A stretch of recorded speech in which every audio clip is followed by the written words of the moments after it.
So welcome to RANsquawk's US morning briefing for Tuesday, the 8th of September 2009. Taking a quick look around the markets, and at the moment it's still seemingly the dollar index and also gold prices which are capturing a lot of the focus at the moment. In particular, for the dollar index, has made an important break below support and is now trading at near year-to-date lows of below 77.20 at the moment. It's an important development according to analysts, and leaves the major dollar downtrend intact, and highest sentiment remains very much dollar bearish. Driving the dollar index has been strength across currencies, with many breaking to new year-to-date highs. We have seen including Euro, Aussie, Kiwi and Norwegian Krona, and several others flirting with new highs, including the Swiss, Swedish Krona and the CAD so far. In particular, we have seen Euro dollar up to 145. That does mark the first time since December of 2008. And cable at the moment is up over 200 pips at 165.50, or just over that at the moment. We have seen some pretty stellar in terms of industrial manufacturing production coming out of the UK earlier this morning. Taking a look then in terms of some US headlines, obviously a welcome back to US listeners if you are just tuning in for the first time this week. A couple of press articles that came out yesterday that are worth noting.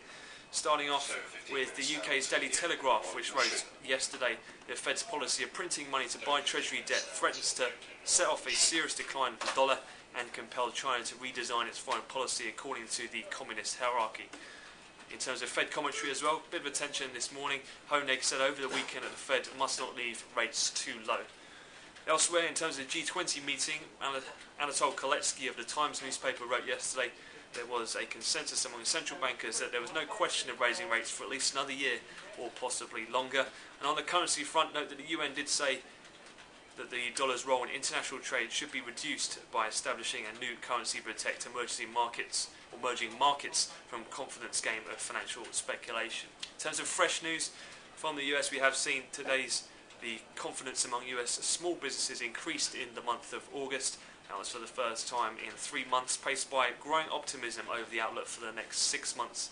The NFIB Business Optimism Index rose to 88.6 last month from 86.5 in July.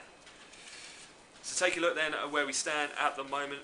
Obviously just around 10 minutes now until the open on Wall Street. US index futures are indicated to a higher open of around 0.8 to 1% in the Dow and SPOOs respectively, following on from the positive gains we've seen thus far in the UK and Europe. At the moment, spot gold prices, having headed through the nice pit open, have looking to retest the highs, printed at $1,007.70 at the moment. The all-time high, also on a technical basis, that stands at $1,032.70 should we continue any higher. And in terms of elsewhere in commodities, with the dollar index at its lows down 1.13%, WTI crude futures are now trading above $71, up just shy of $3 for the session. Obviously that comes ahead of the OPEC meeting in Vienna tomorrow. So take a look then in terms of the calendar and what we are to expect from today's session. Obviously with no real major highlights coming out of the US calendar today, we'll see consumer credit and ABC consumer confidence later on towards the market's close.